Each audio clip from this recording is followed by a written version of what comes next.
Classes को, जिसके अंतर्गत हमने 2 चैप्टर पढ़ा है, प्रस्तावना और संघ और राज्य क्षेत्र। हम अनुच्छेद वाइज चीजों को लेकर चल रहे हैं, जिसके अंतर्गत क्या है कि आप अलग अलग अनुच्छेद 1 2 3 4 5 6 इस तरह से पढ़ने का टारगेट होगा। उसके क्रम में मेरा टारगेट बिहार बोर्ड के लेके है। उसके क्रम में जो चीजें आएगी आप पढ़ते जाएंगे। जैसे कि अभी नागरिकता पढ़ाएंगे तो नागरिकता आपको एनसीईआरटी से पढ़ते जाना है। तो ये मेरा टारगेट है कि आप एग्जैक्ट कैसे एक एक चीज समाप्त हो जाएगा और आपका नॉलेज भी काफी डीप होगा। साथ ही साथ आपके हम अलग रेफरेंस बुक को भी लेके चल रहे हैं, ताकि आपका क्या है, आपका हेल्प हो जाए अलग एग्जाम को समझने के लिए। जैसे कि अगर कोई भी एग्जाम में आप पढ़ रहे हैं, चाहे आप किसी एग्जाम को लेके चल रहे हैं या कोई एग्जाम, चाहे आप टीईटी को लेकर चल रहे हैं, बीपीएससी को लेकर चल रहे हैं, यूपीएससी कोई भी एग्जाम अगर लेकर चल रहे हैं, ताकि आपको समझ डेवलप हो। इसलिए मेरा ये टारगेट है कि आप बिहार बोर्ड के साथ साथ उन चीजों को भी थोड़ा सा ध्यान में लेकर चले। उसी के करीब में हम लोगों ने 1 to 4 अनुच्छेद पढ़ लिया था, जिसके अंतर्गत संघ और राज्य क्षेत्र थे। साथ साथ हम लोगों ने ये भी जाना कि कितने कितने राज्य हैं, कैसे कैसे है, और क्या केंद्र शासित राज्य क्या होते हैं, और राज्य ओरिजिनल जो राज्य होते हैं क्या होते हैं, दोनों में क्या क्या अंतर होते हैं। उन चीजों के बारे में हमने पहले चैप्टर में जाना, ठीक है। और इससे पहले प्रस्तावना पढ़ा, प्रस्तावना के बारे में भी क्या क्या महत्वपूर्ण शब्द, उसको दोबारा हम लोग फिर पढ़ेंगे। प्रस्तावना के महत्वपूर्ण शब्द को दोबारा हम लोग फिर आगे आएगा तो उस पर हम लोग चर्चा करेंगे। और उसी कड़ी में हम लोग संघ राज्य क्षेत्र के बारे में पढ़ लिए, उसका निम्न अलग अलग प्रावधान कैसे क्या है। अब हम उसी कड़ी में हम लोग नागरिकता को पढ़ने जा रहे हैं, तो नागरिकता को समझेंगे कि नागरिकता का क्या मतलब है, इसका क्या अर्थ है। तो थोड़ा इसका ब्रीफ आइडिया हम दे देते हैं, नागरिकता के क्या अर्थ है। देखिए, नागरिकता का कंसेप्ट बहुत इंपॉर्टेंट कंसेप्ट है, ये समझने के लिए, लिखने के लिए नहीं है। बट नागरिकता का अवधारणा क्यों आई, इसको थोड़ा सा समझना पड़ेगा आपको कि नागरिकता का क्या मतलब है, क्यों इसको डिफाइन करना हमारे संविधान में जरूरी पड़ गया। ऐसे नहीं जान सकते हैं क्या, सीधा हम नहीं कह सकते हैं कि भारत के में जो लोग रह रहे हैं वो नागरिक है ही। ऐसा तो नहीं कह सकते हैं कि भारत में जो लोग हैं वो नहीं भी नागरिक हो सकते हैं। हाँ, ऐसा हो सकता है, इसीलिए नागरिकता को डिफाइन करना पड़ता है। क्या हुआ, टाइम टाइम पे क्या होता है हमारे यहाँ, चूंकि अलग अलग जगहों पे अलग अलग तरह ओपन बाउंड्री बोलते हैं। ओपन बाउंड्री मतलब बाउंड्री जगह जगह पे खुला हुआ, जैसे नेपाल के पास, बांग्लादेश के पास जगह जगह पे बाउंड्री खुला होता है, तो बाहर से लोग आ जाते हैं, ठीक है। इसीलिए नागरिकता जैसे शब्दों को डिफाइन करना पड़ता है आजादी के समय में। इसीलिए नागरिकता जैसे टर्म को डिफाइन करना पड़ा, अलग अलग कंडीशन वो क्या कैसे है उसके बारे में हम लोग चर्चा करेंगे। ये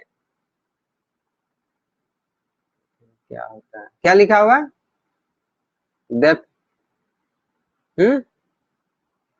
म्यूट हटाओ। हाँ, होता है, क्या बोले, हाँ क्या बोले, होता है। नहीं आवाज आ रहा है क्लियर, फिर से बताओ। डिफाइंड क्या होता है? वो अच्छा, डिफाइंड, डिफाइंड मतलब, अच्छा वो डिफाइंड मतलब होता है परिभाषित करना किसी चीज को, ठीक है। डिफाइंड तो डिफाइन, हाँ डिफाइन किया गया मतलब उसको परिभाषित किया गया। हमारे संविधान में उन चीजों को परिभाषित करने की जो डिफाइन, परिभाषा का इंग्लिश डिफाइंड होता है, तो डिफाइंड परिभाषित किया जाता है। तो अब देखो, क्योंकि ये चीजें धारणाएं जब एनसीईआरटी पढ़ोगे तो पता चलेगा नागरिकताएं के, देखो इसलिए एनसीईआरटी पढ़ने के बाद अच्छा लगता है, कुछ चीजें कंसेप्ट समझ में आता है। और ये जो हम लोग जो पढ़ रहे हैं वो एक्चुअल पढ़ रहे हैं कि हमारा संविधान कैसे कैसे चीजों को लिखा गया।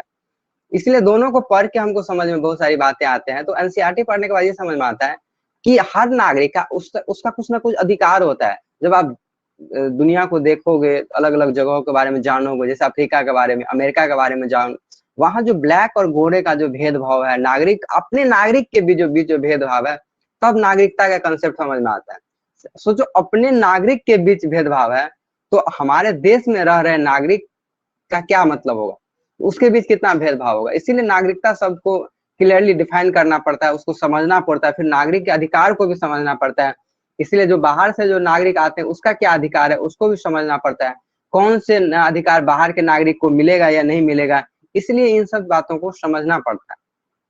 तो नागरिकता की जो अवधारणा है इसीलिए आई है कि जैसे कि अफ्रीका में या अमेरिका में देखोगे कि ब्लैक और गोरे का धारणा है। मतलब क्या, ब्लैक ब्लैक मतलब जो उजले लोग होते हैं, अपने आप को बोलते थे अंग्रेज लोग, और जो वहाँ के मूल निवासी उसको काले कहा जाते थे। तो उन दोनों के बीच काफी विभेद होता था। तो काले लोगों को बहुत सारे अधिकार से वंचित किया जाता था।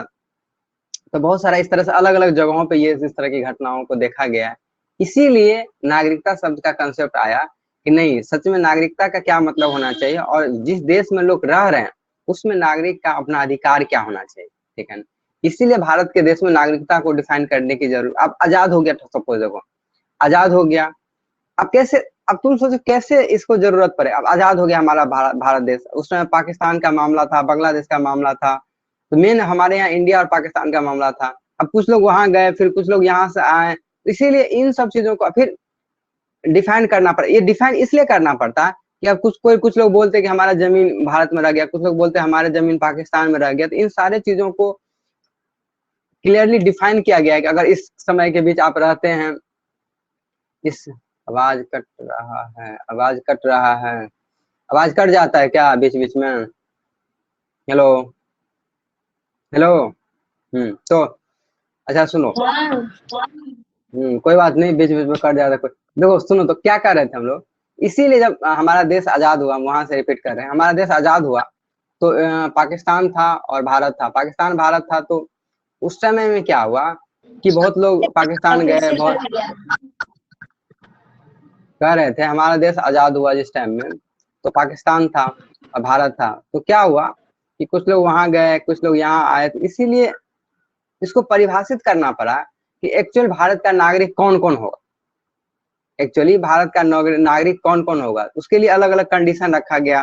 तो वही इसी के संबंध में हम लोग पढ़ेंगे कि कौन कौन जो है। इससे पहले हम लोग ये चर्चा कर दिए थे कि नागरिकता डिफाइन करने के पीछे कारण क्या होता है, कि ये थोड़ा सा शॉर्ट में समझ, परिभाषा तो बहुत कम समझना, क्योंकि इतना पेचीदा है ना परिभाषा में, इतना तारीख को पहले आया। अभी हम कुछ चीजों पर चर्चा करेंगे, तो बस समझ लेना है कि शॉर्ट में कि कुछ चीजें होती है कि नागरिकता परिभाषित किया गया है हमारे संविधान में, लेकिन एक एक लाइन बाय लाइन उसको नहीं पढ़ना क्योंकि वो बहुत पेचीदा है। हाँ, लेकिन ये चीज जरूर समझना है कि नागरिकता का कंसेप्ट क्यों लागू किया जाता है। इसके पीछे सबसे बड़ा कारण होता है कि जो हमारे देश का जो नागरिकता अगर हम हैं, तो हमारा कुछ विशेष अधिकार है हमारा देश के प्रति। सिंपल सा ये बोलो, अगर तुम देश के नागरिक हो, या तुम सिंपल सा सोचो तुम अपने परिवार के हिस्सा हो, तो तुम अपने परिवार पे एक विशेष हक जमा सकते हो। बाहर से कुछ लोग आएंगे, तुम्हारे मेहमान आएंगे, तो सेम हक नहीं होगा तुम्हारा, जैसा कि वो उसका, जैसा तुम्हारा होता है वैसा उनका सेम हक नहीं होता है। सेम ऐसे ही हमारे यहाँ संविधान के अधीन नागरिकता का कंसेप्ट। देखो यहाँ पे एक चीज और इंटरेस्टिंग बात समझा दो। एक कोई फैमिली है सबको, ठीक है, फैमिली में तुम हो, ठीक, तो एक तो बाहर के लोग आते हैं, सपोज पड़ोसी आए या कोई भी आए, तो उसका कुछ अधिकार और होता है। अगर उसी में एक कोई दुश्मन आ जाए, उसका कुछ और अधिकार होगा। मतलब तुम्हारे घर में कोई ऐसा दुश्मन आ जाए, फिर उसको हम देखते भी नहीं, हो अच्छा शक के नजर से देखते हैं, जरूर कुछ ना कुछ बात होगा।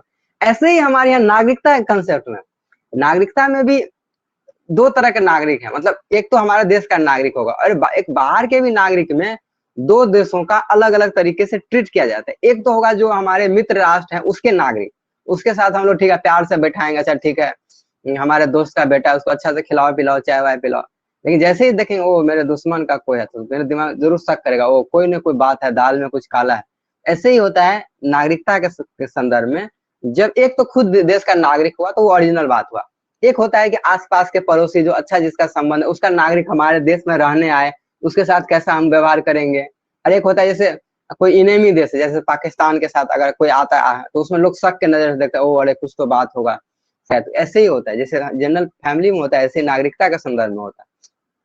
तो नागरिकता डिफाइन करने के लिए सबसे बड़ा कारण क्या होता है कि नागरिक का एक अपना अपना अधिकार है। जैसे कि हम पहले लेक्चर में भी बात की, जैसे वोटिंग का अधिकार होता है, तो वोटिंग का अधिकार मतलब हम लोग जो वोट दे सकते हैं वो अलग। रिपीट कीजिए। बोल रहे थे कि अधिकार की बात कर रहे थे कि देखो कि जैसा हमको जैसा अधिकार मिलेगा, मतलब जो भारत के नागरिक को जैसा अधिकार मिलेगा, वैसे इनेमी देश, मतलब इनेमी जो शत्रु राष्ट्र हैं, जैसे कि पाकिस्तान हो या कोई और राष्ट्र हो, उसके नागरिक को ऐसा अधिकार नहीं मिलेगा। यही हम कहना चाह रहे हैं। उसमें यही होता है कि ये इसलिए नागरिकता शब्द को डिफाइन करना जरूरी होता है। उसमें जैसे कि हमको वोट देने का अधिकार मिलेगा, तो जो पाकिस्तान से या अलग देश से आएंगे उनको वोट देने का अधिकार नहीं मिलेगा। मतलब सिंपल सी बात है, उसको नेता चुनने का, हमारा नेता किसको चुनाएंगे? हम अपने लिए नेता को चुने, तो हम भारत का नागरिक ना नेता को चुनेगा, बाहर के लोग क्यों चुनेगा नेता? तो ये सब कुछ अधिकार, जैसे जॉब देने का अधिकार और जॉब का गारंटी तो भारत सरकार सिर्फ अपने नागरिक को देती है। अब बाहर से आए वो भी कहेगा नहीं हमको जॉब चाहिए आपके देश में, तो कहाँ से जॉब ला के देगा? ठीक है, ऐसा ही कंडीशन होता है। जैसे फैमिली में कोई आया बाहर से, लोग कहेंगे ठीक है भाई हमको भी आप कपड़ा दीजिए पहनने का, तो हम क्यों देंगे बाहर के लोगों को कपड़ा? फैमिली में लोग ऐसा होता है देखो। तो ऐसे ही होता है देश के साथ, देश में बाहर से लोग आएंगे जबरदस्ती नहीं। हाँ ठीक है, आप मेहमान हैं तो हमारे यहाँ तो रह सकते हैं, कुछ देर घूम सकते हैं, ये तो सिंपल जो मेहमान का रेस्पेक्ट होता है वही हमारे यहाँ अदर देश के नागरिक का अधिकार। ठीक है, आप हमारे यहाँ आइए, घूमिए, कुछ दिन के लिए रहिए। अब सदा के लिए भी नहीं रह सकते। देखो परिवार में मेहमान सदा के लिए रहता है? नहीं रहता है। ऐसे ही हमारे देश में अलग देश के नागरिक आते हैं तो सदा के लिए वो रह भी नहीं सकते, उसके लिए कुछ टाइम है कि नहीं, आपको 5 साल 2 साल 3 साल आपको वो भी वीजा पे समझा देते हैं।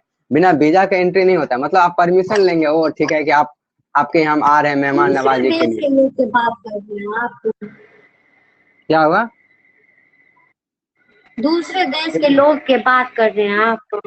हाँ, मतलब एक तो नागरिक होगा अपना देश का, ठीक है ना, और हम दूसरे देश को नागरिक को जो अपना उसमें अधिकार की बात कर रहे हैं, इसीलिए नागरिकता शब्द को क्यों डिफाइन किया इस पे हम लोग चर्चा कर रहे हैं। जैसे एक तो देखो नागरिकता कंसेप्ट इसलिए समझना होता है क्योंकि उसमें क्या होता है, टाइम टाइम पे बाहर के लोग आ गए हमारे देश में, घुसपैठ आ गए। अब जैसे कि बांग्लादेश से, हम तुमको क्या बोले, बांग्लादेश से खुला बाउंड्री है तो उसमें से घुस के कोई अंदर से आ गया हमारे देश में आ गया, और हमारे देश में आके रहने लगेंगे, फिर धीरे धीरे देश पर बर्डन हो जाएगा, वो लोग वही बोलेगा नहीं हमको भी अधिकार चाहिए।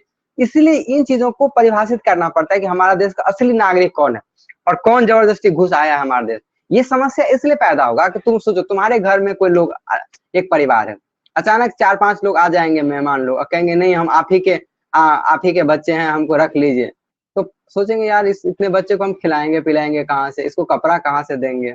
सेम ऐसा ही कंडीशन हमारा। हाँ ठीक है, कुछ दिन हम एडजस्ट कर सकते हैं, उसको रख सकते हैं कि मेहमान की तरह, लेकिन हम कहेंगे कि नहीं अब उस पर अधिकार है, नागरिक है, उसको अब ठीक है, उसको खाना खाना खिलाओ, उसको कपड़ा दो, फिर उसको रहने के लिए दो, फिर उसको जमीन दो, इतना दो। तो नागरिक होते ही इतना अधिकार बढ़ जाता है, इसलिए नागरिकता को परिभाषित करना जरूरी होता है। समझे बात? नहीं समझ रहे हो? समझ रहे हो कुछ बात? हाँ फैमिली के कंडीशन को लेकर समझोगे समझ में आ जाएगा। कि फिर से देखो सिंपल सी कंसेप्ट क्या है कि तुम्हारा एक परिवार है, 4 लोगों का 5 लोगों का परिवार है, उसमें बाहर से 2-3 लोग आ गए, ठीक है, बोले कि हमको रहने दीजिए कुछ दिन, ठीक है रहने दें, खाने पीने का भी व्यवस्था कर दें, और फिर बोलेंगे कि आप अपने परिवार को हिस्सा बना लीजिए। आप अपने परिवार को हिस्सा कब बनाएगा? कोई देखेगा नहीं मेरी कैपेसिटी कितनी है, क्योंकि परिवार के हिस्सा बनाते उसका विशेष अधिकार हो जाएगा। कि जैसे बोलेगा कि नहीं हमको रहने का व्यवस्था चाहिए, खाने का व्यवस्था, मैंने परिवार को हिस्सा बोले कि जैसे तुम किसी को परिवार का हिस्सा बनाओगे तो उसको लिए व्यवस्था करना पड़ेगा कि नहीं। अब उसको तुमको कपड़ा लाओ, खाने का व्यवस्था लाओ, उसको रहने की व्यवस्था दो, फिर अगर ज्यादा दिन रहता है तो फिर उसको जमीन दो, फिर सारा कुछ व्यवस्था करना पड़ता है। मतलब सिंपल सा कंसेप्ट ये हुआ कि अगर हम भारत के नागरिक होते हैं तो उसको एक विशेष अधिकार देना पड़ता है, इसीलिए नागरिकता को परिभाषित करना पड़ता है। चलो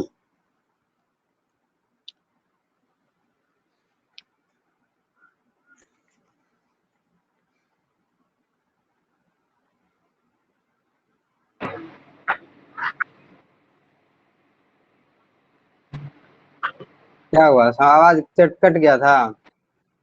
हेलो? पूरा कट गया। कोई बात नहीं। अरे हम सिंपल सा बात में ये समझाए हैं कि नागरिक को अपना देश का नागरिक है उसको, और बाहर का जो नागरिक है उसको विशेष अधिकार मिलता है। समझे बात? तो दोनों में अंतर है। हाँ ठीक ठीक है, अंतर है। तो इस यही बात है। रुको तो क्वालिटी चेंज कर दिए, बताना तो उसमें आवाज आएगा कि नहीं। तो मतलब हमारे देश का जो खुद बोले क्वालिटी चेंज कर दिए, अब बताना आएगा कि नहीं। नेटवर्क क्वालिटी ज्यादा रहता है तब भी दिक्कत होता है। तो हम सिंपली बात क्या कर रहे थे कि हमारा देश का अपना नागरिक होगा उसका कुछ अधिकार होगा, और बाहर से जो कुछ और लोग होते हैं उनका कुछ अधिकार होगा। अब सवाल है कि अपने देश का नागरिक कौन होगा?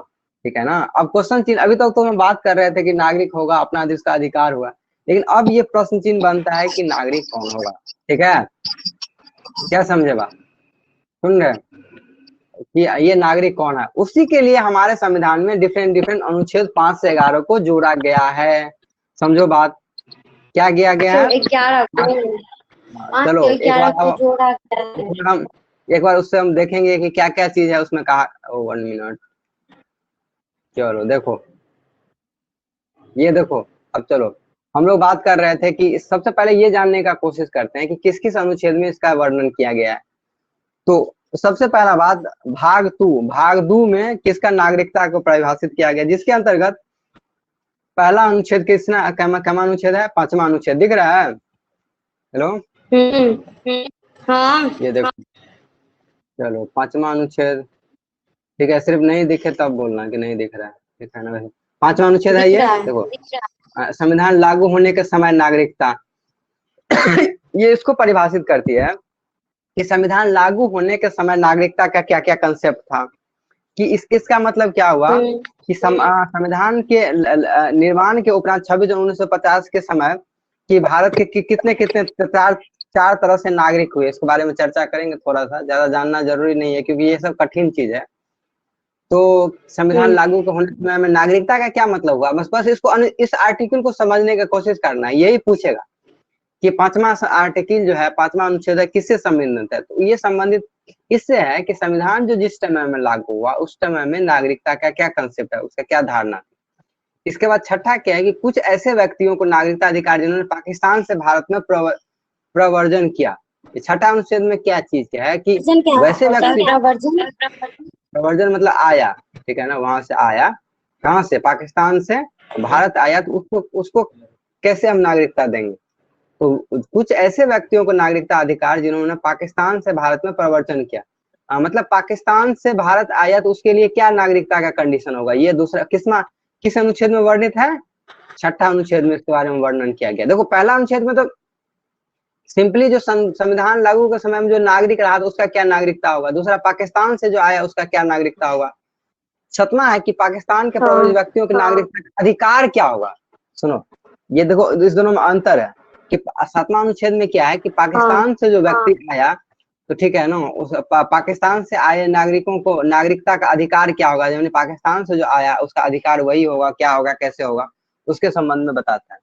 इसका 8वां बताता है अनुच्छेद कि भारतीय मूल के वैसे लोगों को नागरिक अधिकार जो भारत के बाहर विकास कर रहे थे, ये पाकिस्तान के अलावा अगर भारत में दो, 8वां अनुच्छेद ये कहता है कि पाकिस्तान से बाहर, हाँ बाहर जैसे कि अमेरिका में, ब्रिटेन में कहीं लोग अगर रह रहे थे, तो वैसे लोगों को नागरिकता देने का क्या कंडीशन होगा, मतलब भारतीय मूल के वैसे लोग जो नागरिक अधिकार जो भारत से बाहर विकास कर रहे हो। समझे बात, कुछ समझ में, जो मतलब पाकिस्तान के, देखो पाकिस्तान को अलग इसलिए ट्रीट करते हैं क्योंकि भारत और पाकिस्तान पहले एक में था, इसलिए भारत पाकिस्तान के लिए अलग कंडीशन है। हाँ, जो बाहर रह रहे थे उसका अलग कंडीशन है। पाकिस्तान को देखने के पीछे एक ये भी कारण था कि पाकिस्तान में बहुत सारे उस टाइम में क्या घुसपैठी होते थे, एक तरह से दुश्मन की तरह देखा जाता है पाकिस्तान को, इसीलिए उसका कंडीशन को हम लोग अलग तरीके से लेते हैं। तो देखा जाता है, ठीक है, हाँ क्या बोले,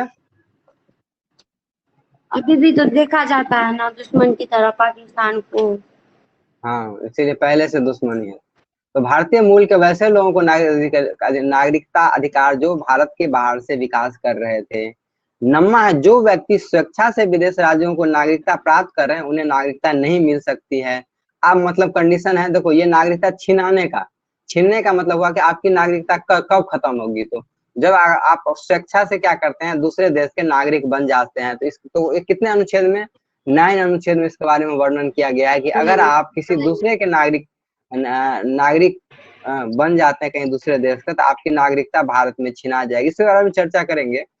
इसके अलावा 10वां में है कि नागरिकता अधिकारों का निरंतरता, मतलब नागरिकता का अधिकार कब आपका बना रहेगा, आप क्या क्या काम करेंगे, नहीं तो आपकी मतलब हमारे देश में जो व्यक्ति है उसका भी नागरिकता छिना सकता है अगर आप सही तरीके से नहीं रहेंगे, आप अच्छा आपका व्यवहार नहीं होगा, नहीं तो आपका भी नागरिकता छिना सकता है। और लास्ट है 11वां का कहता है कि संसद द्वारा कानून बनाकर नागरिकता अधिकारों का नियमन, मतलब जो नागरिकता अधिकार के उसके में जोड़ घटाव करने का जो अधिकार किसके पास है, संसद के पास है। तो ये है क्या है अनुच्छेद, इंपोर्टेंट अनुच्छेद जो हमको किसके संबंध में पढ़ना है, 5 से 11 अनुच्छेद। ठीक है, इसको हम क्या करते हैं, सेव कर देते हैं, बाद में मटेरियल में देख लेना तुम। ठीक है, सेव कर दिए, अब स्टडी मटेरियल में वो लोड हो गया है तो वहां जाके एक बार चेक कर लेना, उसको लिख लेना, या देखना लुसेंट में होगा तो उसको पढ़ लेना। तो हम बात क्या कर रहे थे कि ये जो अलग अलग अनुच्छेद है, अभी हम लोग देखो कितना प्रेम से हम लोग क्या समझे कि आर्टिकल 1 में संघ राज्य क्षेत्र के बारे में वर्णन था। मतलब कैसे देखो कितना चैप्टर बाय चैप्टर, देखो इसलिए पढ़ना पड़ता है, हम लोग इस तरह से पढ़ते हैं तो समझ में आता है कि तो ये दिमाग में रहेगा, अच्छा पहला अनुच्छेद क्या बोला, दूसरा अनुच्छेद क्या कहा, तीसरा अनुच्छेद क्या कहा, चौथा अनुच्छेद क्या क्या, पांचवा अनुच्छेद क्या कहा। सिंपल सा कंसेप्ट यही है कि सीधा सा बात है कि पहला अनुच्छेद जो है हमारे यहाँ का, उन्होंने संघ राज मतलब राज्य हमारे संघ राज्य क्षेत्र के बारे में कहा, दूसरा उसके मतलब प्रदेश के बारे में कहा। इस तरह से हम लोग क्या सीक्वेंस वाइज में पढ़ रहे, तो उसमें पांचवा अनुच्छेद, अब 5 से लेके 11 अनुच्छेद में क्या किया है, नागरिकता को परिभाषित किया गया या नागरिकता के बारे में कहा गया है। नागरिकता के में भी अलग अलग है कि जैसे अब हम 5 में क्या के संविधान लागू होने के समय नागरिकता का क्या परिभाषा होगा, छठा अनुच्छेद में क्या होगा, वैसे व्यक्ति जो पाकिस्तान से प्रव्रजन किए उसके नागरिकता के संबंध में क्या जानकारी मिलता है।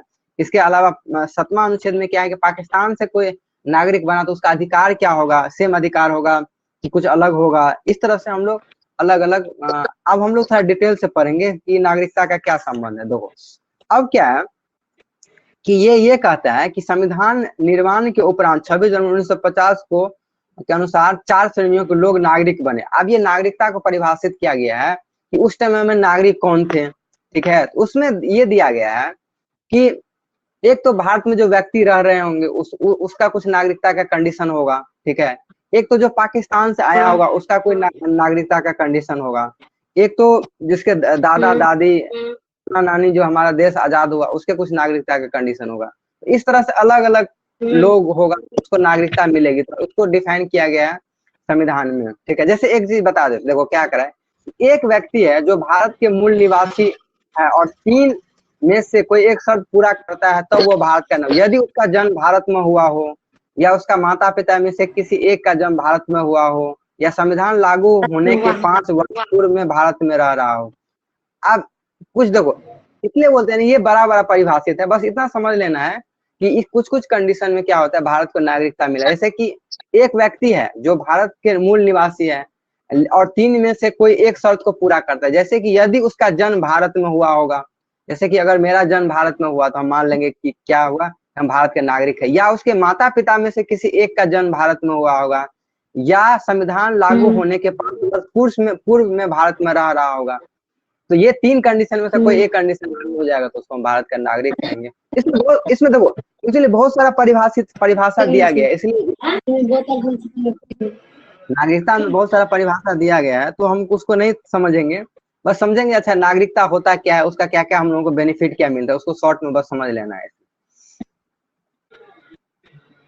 उसमें क्योंकि अलग अलग क्या है ना, ये संविधान की मोटी मोटी कानून का बुक दिया गया है, इसमें अलग अलग कंसेप्ट दिया गया है कि ये होगा, तो इसमें बहुत सारा कंडीशन लगा, ऐसा होगा तो इस तरह से जन्म होगा, इस तरह से आपका पिता का जन्म होगा तब आप भारत के नागरिक होंगे। सिंपल सा ये कंसेप्ट ये, लेकिन शॉर्ट में ये समझना है कि अगर आप भारत में जन्म लेते हैं या आपके दादा परदादा कोई आपके भारत में जन्म लेते हैं तो आप भारत के नागरिक होंगे, सीधा सा संबंध ये है, ठीक है।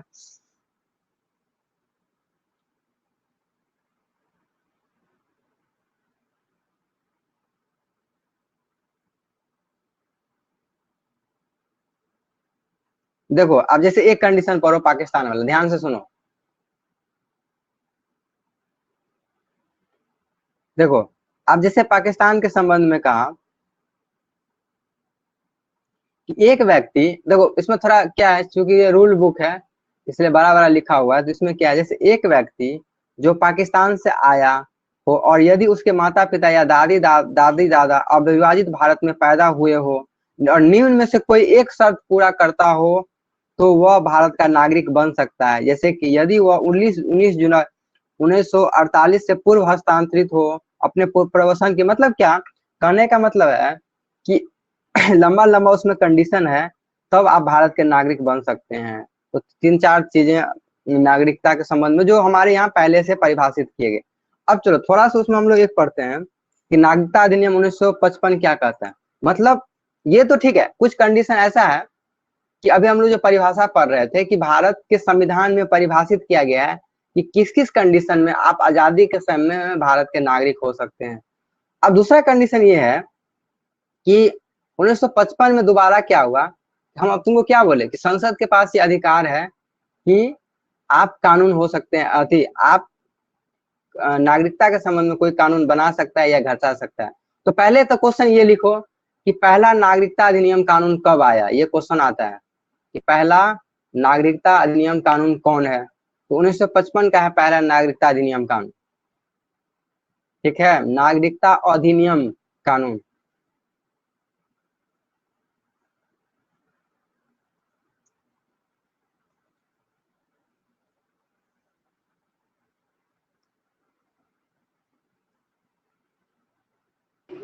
हो गया। क्या हो गया? तो 1900 तो पहला क्वेश्चन ये पूछेगा कि 1955 में पहला नागरिकता अधिनियम कानून आया। ठीक है, पहला क्वेश्चन यहाँ से वो हो गया। ठीक है, अब आवाज क्लियर आ रहा ये है क्या? आंसर है। हाँ, 1955 में हाँ। आया और लगता है क्वालिटी के कारण ही था, अब क्वालिटी कम हुआ है तो अब आ रहा है। तो 1955 में पहला नागरिकता अधिनियम कानून आया।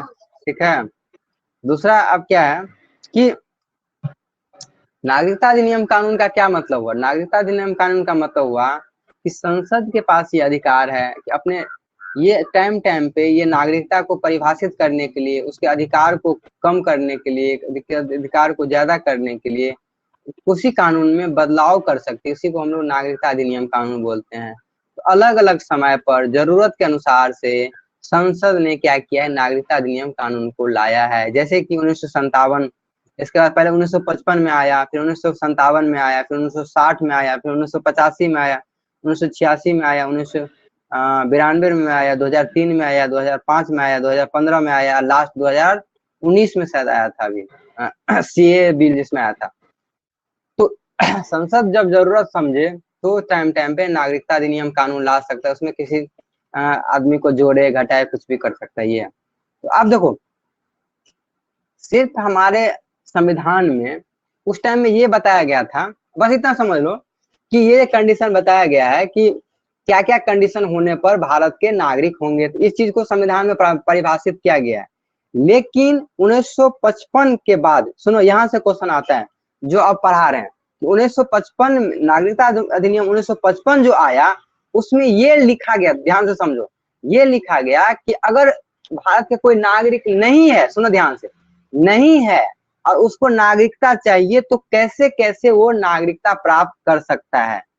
समझे बात? ये क्वेश्चन अगर शॉर्ट में पूछेगा कि भारत में नागरिकता प्राप्त करने के कौन कौन कंडीशन है, कि जैसे कि बताते हैं, इसको क्लियर बताएंगे। जैसे कि जन्म से वो कैसे जन्म से नागरिकता प्राप्त होगा। दूसरा वंशानुगत, वंशानुगत मतलब वंश के आधार पे, उसके दादा परदादा कोई होगा इसके आधार पर। तीसरा पंजीकृत करके, पंजीकृत कर मतलब तुम भारत में रहोगे 10 साल 15 साल के बाद नाम लिखाओगे कि हम भारत का नागरिक बन जाएंगे, तो तीसरा हुआ पंजीकृत। चौथा है कि प्राकृतिक तरीके से, और छठा है कि क्षेत्र पांचवा हो गया, छठा हो गया कि क्षेत्र समाविष्टि करने के आधार पर। तो एक बार लाइन बाय लाइन हम समझो कि ये चीजें हैं। अभी शॉर्ट में ये समझ लो कि भारत में नागरिकता 1955 में ये परिभाषित किया गया कि आप किस किस तरह से भारत के नागरिक, किस किस तरह से आप भारत के नागरिक हो सकते हैं। ठीक है, पहला बात हम ये कहें, क्या नहीं समझ में आ रहा है? माथा पीट रहे हो?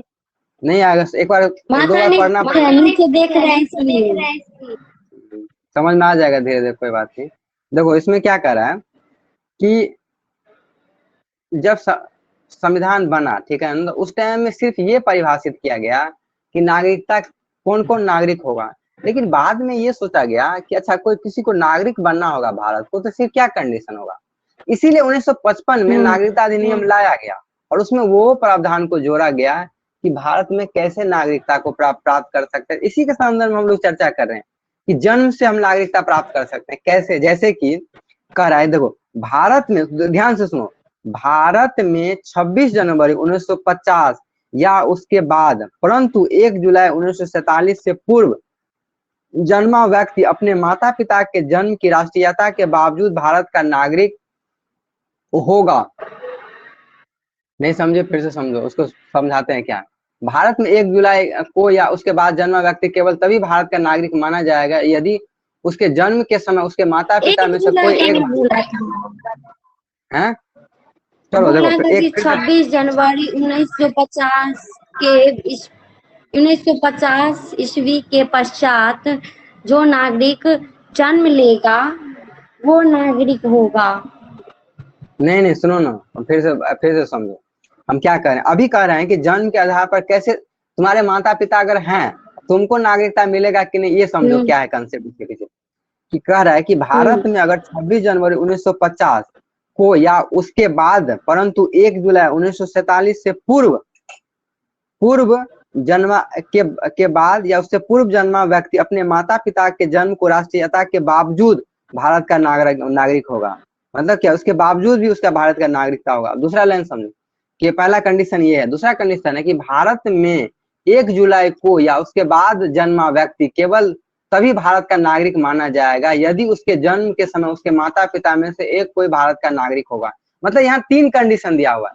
पहला कंडीशन तो ये है कि अगर भारत में 26 जनवरी 1950 को या उसके बाद जन्मेगा, परंतु 1 जुलाई 1947 से पूर्व जन्मा व्यक्ति अपने माता पिता के जन्म के राष्ट्रीयता के बावजूद भारत का नागरिक होगा। मतलब उसके माता पिता के बावजूद, मतलब उसके माता पिता को होगा, उसके बाद उसको राष्ट्रीयता मिलेगी। इसमें क्या है ना, अलग अलग चीजों को परिभाषित किया गया, इसलिए काफी लंबा है। तो उसमें शॉर्ट में ये याद रखना है कि अलग अलग आधार है, जैसे जन्म के आधार पर, वंश के आधार पर, पंजीकरण के आधार पर। मतलब ये थोड़ा समझा देते हैं कि जन्म के आधार पर जैसे तुम जन्म लेते हो उसके आधार पर है राष्ट्रीयता। दूसरा है वंश के आधार पर। वंश मतलब कि जैसे दादा परदादा कोई अगर रह रहा है तो उसके लिए कंडीशन है कि आप नागरिक हो सकते हैं। पंजीकरण के द्वारा होता है तीसरा, कि आप पंजीकरण क्या होते हैं कि आप उसमें रजिस्ट्रेशन कराते हैं, फिर बोल देते हैं आप भारत सरकार को हम आपके यहाँ रहेंगे तो आपको नागरिकता मिलेगी। इसके बाद चौथा कंडीशन है कि प्राकृतिक रूप से जैसे कि हम रह रहे हैं भारत में, उसके बाद बोले हम कि भारत को कुछ कंडीशन में इतना दिन तक रहेंगे तो हम नागरिकता हमें दे दीजिए, तो हमको नागरिकता मिल जाएगी। पांचवा कंडीशन है कि क्षेत्र समाविष्टि। क्षेत्र समाविष्टि का मतलब क्या हुआ कि अगर कोई भारत का कोई देश किसी देश को मिला लेते, जैसे पाकिस्तान को अगर मिला लिया आपस में, बांग्लादेश को मिला लिया, मतलब दूसरे देश को मिला लिया, तब भी भारत का वो उसमें नागरिक हो जाएगा। तो ये चीजें हैं, ठीक है। इससे हम कल थोड़ा शॉर्ट में और चर्चा करेंगे, देखेंगे उसमें छांट के कौन शॉर्ट में समझने लायक है, उसको थोड़ा सा एक बार हम चर्चा कर देंगे, ठीक है, कि नागरिकता का क्या क्या कंडीशन है, ठीक। जो कम काम का है, मतलब इतना बस हमको इतना याद रखना है, इस कंडीशन पे भारत की नागरिकता, इसमें ज्यादा क्वेश्चन नहीं पूछेगा, इसलिए इसको ज्यादा हम डिटेल नहीं बता रहे हैं, ठीक है। तो इसमें क्या है ना, इसमें तारीख बाय तारीख, ये कानून के तरह है ना कि इतना तारीख को इतना कोई बच्चा जन्मा, इसके माता पिता वहां होगा तब उसके नागरिक होगा। इसमें बहुत सारा कंडीशन लगा हुआ, इसलिए हम लोग को शॉर्ट में क्या लिखना है। देखो हमको याद करने के लायक क्या क्या है। 1955 का अधिनियम आया, उसमें कहा गया है कि भारत के नागरिक को नागरिकता मिलेगी किस किस आधार पर, ये लिख लेना है तुमको। तो जन्म के आधार पर ये, अगर वंश के आधार पर, पंजीकरण के द्वारा, प्रकृति के द्वारा या क्षेत्र समाविष्टि के द्वारा। ये हम शॉर्ट पॉइंट बना के भेज, ये हम पॉइंट बना के भेज देंगे तुमको, ठीक है ना। 1955 नागरिकता अधिनियम 1955 में ये कहा गया कि किन किन कंडीशन पे भारत के नागरिक को नागरिकता मिलेगी। चलो ये सिंपल सा कंसेप्ट था। चलो अब है कि नागरिकता समाप्त भी हो सकती है, तो कैसे नागरिकता समाप्त होगी इसके बारे में भी थोड़ा सा पढ़ सकते हैं कि अगर आप नागरिकता मिल सकती है तो नागरिकता छिना भी तो सकती है। कैसे छिनाएगी, अगर आप शैक्षिक त्याग कर देंगे, शैक्षिक त्याग कर देंगे, यानी हम ऑटोमेटिक कह देंगे कि नहीं हम आपको भारत का नागरिक नहीं रहना है, तो आपको क्यों जबरदस्ती भारत का नागरिक रहेगा, आपका नागरिकता छिना जाएगा। आप कह देंगे कि नहीं हम भारत का नागरिक नहीं होना चाहिए, हम दूसरे देश चले गए हैं, तो ये है। और यदि बर्खास्तगी द्वारा, बर्खास्तगी मतलब जबरदस्ती आपको बर्खास्त कर दिया जाएगा, कब कर दिया जाएगा, अगर आप किसी दूसरे देश का नागरिकता स्वीकार कर लेंगे और भारत सरकार को नहीं आप उसके लिए नोटिफिकेशन करेंगे, मतलब उसको आप सूचना नहीं देंगे, तो ऑटोमेटिक आपका सिटीजनशिप मतलब नागरिकता खत्म हो जाएगी। ये इसलिए है कि भारत में एकल नागरिकता का प्रावधान है। एकल नागरिकता मतलब कि भारत में देखो एक ही देश के तुम कोई नागरिक बन सकते हो। भारत ये कहता है कि आप सिर्फ एक ही देश के नागरिक हो सकते हैं। अगर आप भारत का नागरिक होना है तो ठीक है, दूसरे देश का नागरिक होइएगा तो आपको नागरिकता छिना जाएगा, ये कहता है। इसीलिए कंसेप्ट क्या है कि जैसे ही तुम जैसे पाकिस्तान में रहने लगो, ठीक है, सुन रहे हो, हेलो, पाकिस्तान में रहने लगो और तुम भारत सरकार को नहीं बोलो तो क्या होगा, कुछ दिन के बाद खुद ब खुद तुम्हारा भारत सरकार नागरिकता छीन लेगी और पाकिस्तान का तुम नागरिक हो जाओगे। ठीक है। हम्म। और इसके अलावा वंचित करने के द्वारा मतलब भारत सरकार जबरदस्ती तुम्हारा नागरिकता छीन सकती है। पहला तो होगा क्या कि तुम खुद त्याग कर दो। दूसरा क्या हुआ कि बर्खास्त के द्वारा, अगर बर्खास्तगी मतलब ये होता है कि अगर तुम किसी दूसरे देश का नागरिकता स्वीकार कर ले तो तुमको सरकार बर्खास्त एक होता है कि जबरदस्ती नागरिक छीन लेगा। कब? जब तुम कोई गलत काम करोगे। जैसे कि यदि नागरिकता फर्जी तरीके से तुम अपना बनवा लेते हो, कुछ लाभ के लिए क्या करोगे, फर्जी तरीका से नागरिकता बना लोगे, तभी भारत सरकार छीन लेगा। यदि तुम संविधान के प्रति अनादर, सोचो देखो कितना बड़ा चीज है। अगर तुम संविधान के प्रति अनादर करते हो, मतलब हमारे नेशनल फ्लैग यानी इसको झंडा को, राष्ट्रीय गान को इज्जत नहीं करोगे, तभी हमारी नागरिकता छीना जाएगी। हमारे देश के प्रति तुम आदर के पूर्वक रहो। इसके अलावा यदि युद्ध के दौरान, ठीक है, युद्ध के दौरान गैर कानूनी रूप से संबंध, मतलब क्या, जैसे कोई कहीं भारत पाकिस्तान की युद्ध हो रहा है, तुम पाकिस्तान में कोई सूचना पहुंचा रहे हो भारत के संबंध, उस टाइम में भी तुम्हारी नागरिकता असल मतलब तुम क्या कर रहे हो, अपने देश के प्रति क्या कर दगाबाजी कर रहे हो, उस समय में भी भारत की नागरिकता छीना जाएगी। नागरिकता समान रूप से भारत के बाहर 7 वर्षों से रहा हो। और इसके अलावा तुम भारत से, सुनो एक कहानी, भारत से ऐसे बिना सूचना दिए तुम 7 साल के लिए बाहर चले जाओगे, तब भी तुम्हारी नागरिकता छीना जाएगी। देखो क्या होता है, समझाते हैं। जब हम भारत से कहीं दूसरे देश जाते हैं, उसके लिए वीजा बनता है। क्या बनता है? वीजा, सुनोगे, पासपोर्ट बनता है। पासपोर्ट बनता है। पासपोर्ट ये होता है कि जब तुम दूसरे देश में जाओगे ना, तो उसके लिए तुम्हारा नाम रजिस्टर्ड होगा। क्या होगा? कि नाम रजिस्टर्ड होगा कि हम भारत के लोग जो, हाँ, हम भारत से अमेरिका जा रहे हैं या इंग्लैंड जा रहे हैं या पाकिस्तान जा रहे हैं, उसमें नाम लिखा जाता है। क्या किया जाता है? हेलो, नाम आ हेलो, जाता है। हाँ, नाम लिखा जाता है ताकि ये नहीं पता चले कि कोई दुश्मन देश वहां से आया है।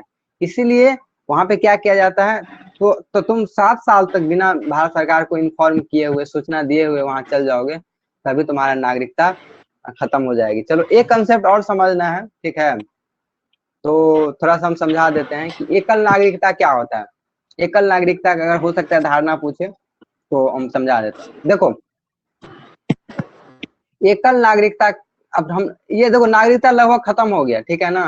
तो एक अगर ये क्वेश्चन पूछता है कि भारत में नागरिकता समाप्त कैसे होगी, तो 3 तरीके, उसको भी हम शॉर्ट में बना के भेज देंगे। बर्खास्तगी के, शैक्षिक त्याग, बर्खास्तगी के द्वारा या वंचित करने के द्वारा, इस तरह से नागरिकता आपकी खत्म हो जाएगी। अब लास्ट कंसेप्ट थोड़ा सा समझना है हमको।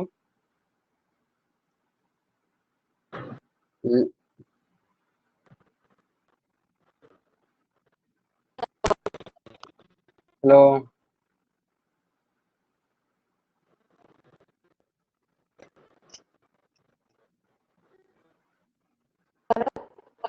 हेलो, क्या साउंड नहीं आ रहा है क्या? तुम्हारा साउंड नहीं आ रहा है। क्या हुआ? नेट डिस्टर्ब है? हेलो। हम्म बहुत ज्यादा डिस्टर्ब, पहले इतना डिस्टर्ब नहीं था।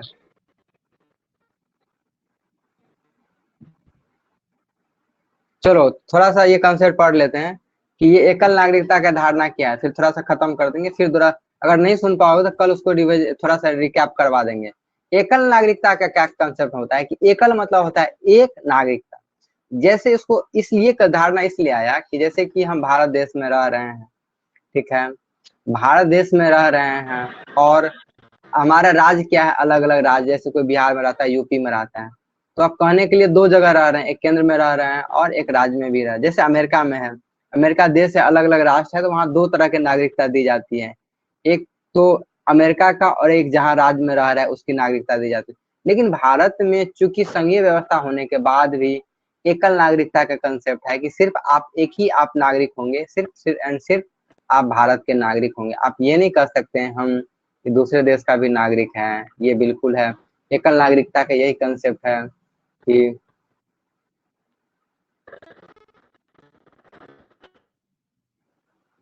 तो यही है एकल नागरिकता का धारणा। कल इस पे थोड़ा सा चर्चा करेंगे, नेटवर्क का प्रॉब्लम है तो कोई दिक्कत नहीं है, फिर दोबारा हम लोग इस पे चर्चा कर देंगे, कुछ टेक्निकल भाषा को फिर से चर्चा करेंगे। ठीक है, थैंक यू।